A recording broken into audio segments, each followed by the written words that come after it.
Представители народа коми обладают сильной волей и способностью к мобилизации. К такому результату пришли столичные психологи. Весной этого года ученые Московского института психоанализа изучали особенности волевой регуляции у представителей коми-зырян в Сыктывкаре и русских в Москве. Всего в исследовании приняли участие 200 человек. В основном это студенты и молодые специалисты. И в результате ученые выявили у групп расхождения в структуре самооценки. Так более целеустремленными, настойчивыми, упорными, а также выдержанными, спокойными и терпеливыми оказались именно коми.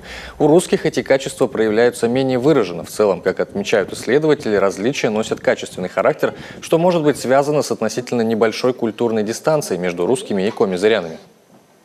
Представители разных культур, этносов начинают все больше взаимодействовать, обмениваться культурными практиками, все больше мы наблюдаем межэтнических браков.